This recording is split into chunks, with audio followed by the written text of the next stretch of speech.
Kia ora, in the headlines, UN Security Council members China and Russia are expected to vote in favour of a Palestinian status upgrade. Of 193 member countries, Israel, Germany and the United States will vote against the bid, while Britain will likely abstain, as will Australia. However, European nations like Norway, Spain, Denmark, Iceland, France and Switzerland are voting yes. Israeli spokesman Mark Regev is dismissive.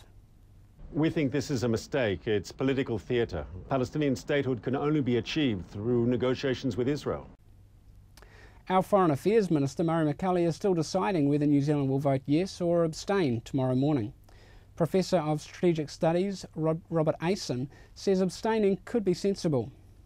A middle ground position would mean that we are not standing in the way of the majority of the world's countries that want to give non-member observer status, but it would also mean that we were not giving the complete green light.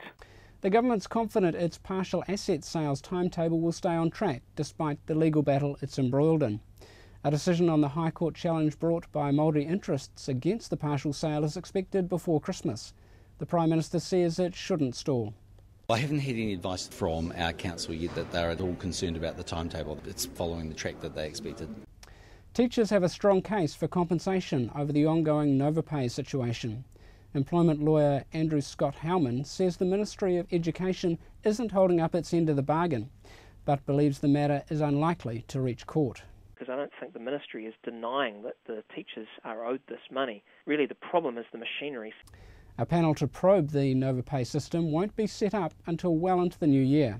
The Ministry of Education CEO says a review will be conducted into the system, and the process to select the team to lead that review will begin in February. A new report rates Auckland top for economic activity. ASB's Regional Economic Scoreboard puts it down to population growth driving retail and housing market activity. Tasman is in second place, and there have been improvements in Canterbury too. Wellington has rolled up the red carpet as life returns to normal after yesterday's star-studded premiere of the first Hobbit prequel.